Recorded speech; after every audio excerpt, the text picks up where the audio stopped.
Grüß euch, da ist wieder Rucksack-Taxi. Ich bin heute in einer nahegelegenen Kiesgrube und nicht am Berg unterwegs. Ich möchte euch heute mal den Unterschied von Regenkleidung aufzeigen. Pünktlich dafür hat das Regen aufgehört. Aber ich werde euch trotzdem einmal erklären, was für mich der entscheidende Unterschied ist. Ich habe mir vor einem Jahr mal wieder einen Poncho gekauft. Und zwar einfach zum immer dabei haben. Ich habe schon gehabt, dass man an einem Tag mit strahlendem Sonnenschein losgegangen ist, bei 28 Grad in der Früh schon, kaum zum Aushalten. Und um 10:30 hat ein Hagelsturm losgelegt für 25 Minuten, dass man ausgefroren war bis auf die Knochen und regennass. Darum ist ein Poncho für mich mindestens immer dabei. Auch wenn er nicht überall geeignet ist. An manchen Stellen braucht man halt einfach eine Regenjacken und eine Regenhosen wegen der Beweglichkeit. Jetzt fange ich mal mit dem Poncho an. Im Wald tropft es noch und ich denke so viel, dass man erklären kann, wo die Vor- und Nachteile sind, dafür langt es. Ihr seht es, in Schale geschmissen, alles ein bisschen groß. Vorteil, er deckt halt auch einen Rucksack ab und es renkt man nicht zwischen Rucksack und Rücken rein. Das ist für mich der entscheidende Vorteil an einem Poncho, außerdem natürlich das Gewicht, weil man noch ein Kleidungsstück dabei hat. Ich drehe jetzt einmal herunter, da unten tropft es noch ganz schön im Wald und wir werden sehen, da sieht man nachher kaum was davon. Jetzt starten wir mal mit dem ersten und später gehe ich dieselbe kleine Runden mit Jacken und Hosen nochmal. Auf geht's! Ich starte heute ein Stück weg vom Auto und gehe, obwohl es jetzt im Wald auch immer weniger tropft. Es ist wie verhext. Das Video wollte ich schon mal machen, da ist es mir genauso gegangen. Es hindert mich aber nicht daran, euch zu erzählen, dass unter so einem Poncho mehr Luft kommt, wodurch man weniger schwitzt. Zumindest deutlich weniger als mit einer Jacke. Ich trage zwar normale Jacken, weil es im Moment nur plus 3 Grad hat, aber stellt euch vor, es ist 15 Grad warm und es regnet.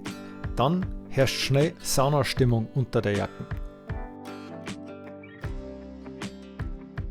Wenn man mit Poncho geht, ist ganz klar, dass die Übersicht nicht so gut ist, aber ich muss sagen, ich sehe ganz leicht auf meine Füße runter und ich kann ganz gut sehen, wo ich hintrete. Ich finde, beim Bergaufgehen ist das besser, wie beim Bergabgehen. Und darum sollte man einen Poncho halt immer dabei haben. Wenn man was geht, wo man mehr aufsteigen muss, dann kommt man um eine Jacken und um Regenhosen nicht rum. Da über die Äste oder über Wurzeln geht es jetzt einwandfrei.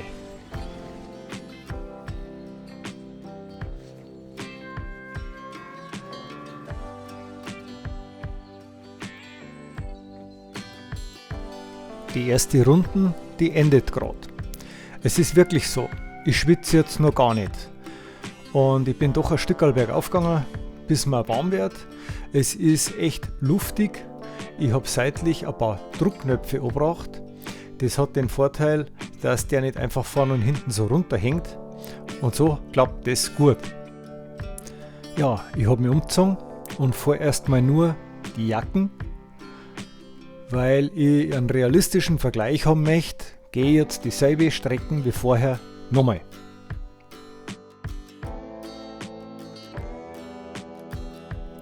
Ich gehe wieder den kleinen Waldsteig rauf und zu dem Poncho vorher nochmal.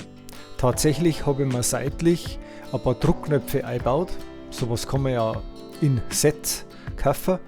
Durch das ist der seitlich nicht komplett offen und flattert nicht rum. Er ist also mehr fast wieder zu einem Mantel umbaut und es muss schon sehr stark seitlich ringen, dass dann da irgendwo Nasen reingeht. Ansonsten war das einwandfrei zum Gehen.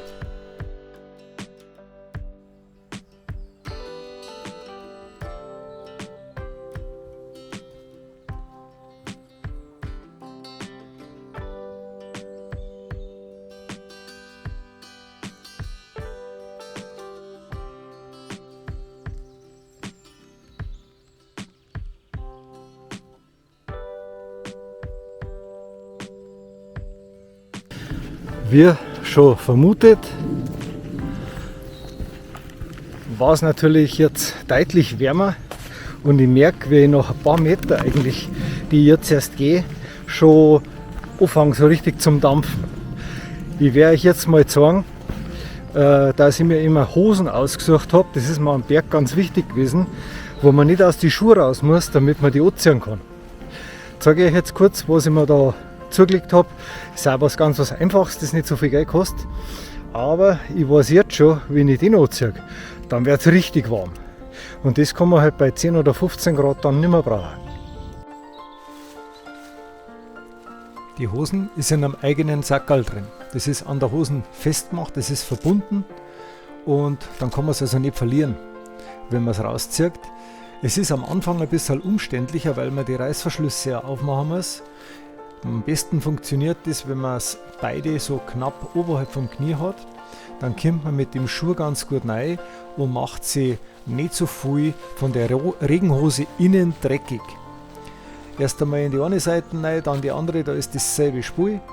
Und naja, ihr werdet sehen, durch Film und was man alles denkt, ich habe die Jacken zulassen, das ist ein Fehler. Wenn ihr eure Jacken aufmacht, dann geht das Spiel ein bisschen leichter. Also erstmal oben die Klettverschlüsse oder einen Reißverschluss ein bisschen zumachen, dann ist die wirklich dicht. Ein paar Klettverschlussstreifen sind außen drauf, die also den Reißverschluss abdecken und so weiter. Also andere Seiten zu und schon ist man regendicht verpackt. Naja, das nächste Mal mache ich die Jacken wieder auf, dann ist die Hosen auch schneller innen drin, wo es hingehört.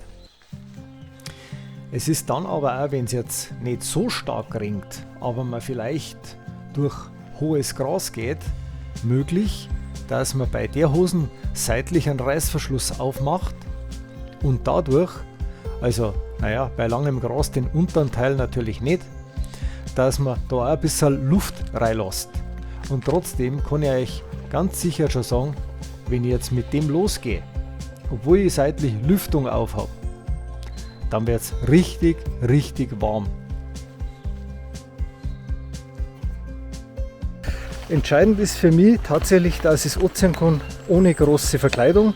Kurz Rucksack runter, das Ding raus und genauso schnell ist es später wieder weggepackt. Der Vorteil ist für mich jetzt, die Reißverschlüsse, ihr habt es gesehen, ich habe die einfach mal einen Spalt offen lassen.